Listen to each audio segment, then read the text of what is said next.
আমরা যে 2 মাস টাকা পেলাম না, এই 2 মাসের টাকা কি আমাদের একবারে দেবেন? আমাদের কি তার দায়িত্ব কে নেবে? 3 মাসের টাকা দেবে কে নেবে? শুভেন্দু অধিকারী বাড়ি চলে যাচ্ছে, আমাদের কোনো বক্তব্য নেই। কি ভরসে বাড়ি যাব? কি ভরসে বাড়ি যাব?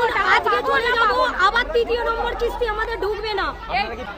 আর যারা বড় লোক তাদের ওই অন্নপূর্ণ বেরিয়ে গেল। আপনার নাম? সুজাতা আদো, বাড়ি জঙ্গলপাড়া। 26 সালের টাকা কে দেবে আমাকে? বলে দিক, বলে দিক পুরো একবার। কিন্তু এবারে পাইনি, ভুল ডকুমেন্টস জমা দিচ্ছে, তার সত্ত্বেও তারা পাচ্ছে, আমরা সঠিক ডকুমেন্টস দিও পাইনি। কেন পাবো না আমরা? বাৎসরিক আয় খাই সব কমে দিতে হবে। বাৎসরিক আয় দিচ্ছে 60,000 টাকা, প্রতি মাসে কি 5,000 টাকা একটা সংসার চলে? আপনারা যদি হুজুরি করেন, আমরা থানা থেকে খবর দিলাম।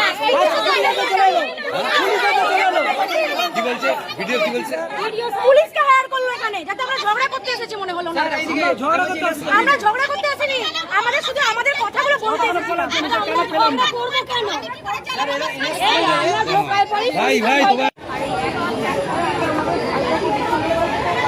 ভয় কি পুলিশ চলে যাচ্ছে? ভয় কি পুলিশকে চলে?